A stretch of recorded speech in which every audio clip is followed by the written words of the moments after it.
Exercise 1.2, question number 3. Show how square root 5 can be represented on the number line. Here we are given a number line. We will mark the numbers on it. Remember, on both sides of 0, equal digits should be there. Keep 0 in the middle.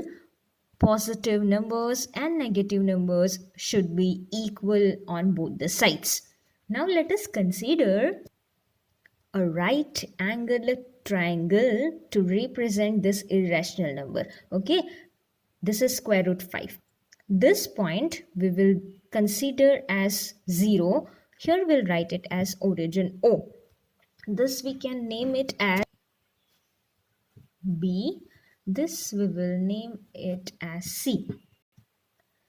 Now, we have learned Pythagoras Theorem for right angle triangle. Here if we apply it, it will be OB square plus BC square equals to hypotenuse OC square. Why? Because we know Pythagoras Theorem is that in a right angle triangle, the square of the hypotenuse is equal to the sum of squares of these other two sides. So this irrational number square root 5 that we will represent as on the hypotenuse. So here OC that will be square root 5. Now how will we represent it? What about these two sides? Let us find it out.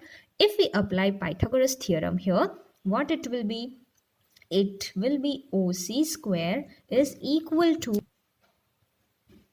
OB square plus BC square. Now, what do we have to do? We have to represent square root 5 as OC, which means here we'll write square root 5 square equals to OB square plus BC square. Square root 5 square, that means 5 OB square plus BC square.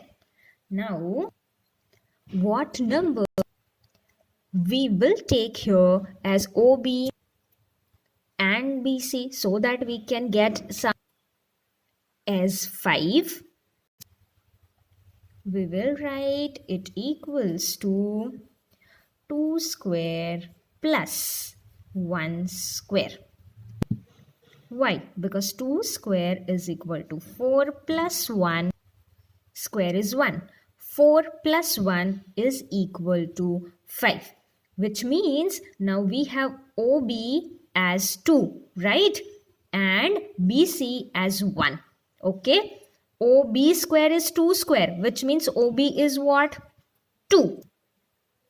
OB equals to 2, BC equals to 1. Now what are they? They are units. So we'll write OB equals to 2 units, BC equal to 1 unit. What is the meaning of unit? Distance between two digits on the number line, right? Okay, so here for OB, we have to take 2 units, and for BC, we have to take 1 unit. Then we will be able to represent square root 5 on the number line. To represent this origin O, we will write O at 0. Now, to represent OB, we have to cut off at 2 units. Take a compass and one endpoint on O and other will be on 2 and make an arc. And there write B because we have to take 2 units. So OB must be 2 units. So at 2 we have made an arc. Then see BC, we have to take 1 unit. So what will we do? We will take measurement of 1 unit. Now how will you take? This will be the measurement of the distance between two digits. If you take from 0 to 1 or 1 to 2, this will be said as 1 unit. So this much distance we have to take measurement from compass. That will be 1 unit. And we have to make an arc where? Upwards. So from B, taking B as center, we'll draw an arc upwards at 1 unit. This will be our point C. We will join BC. Then we'll take radius OC. This much radius OC we will take with the compass.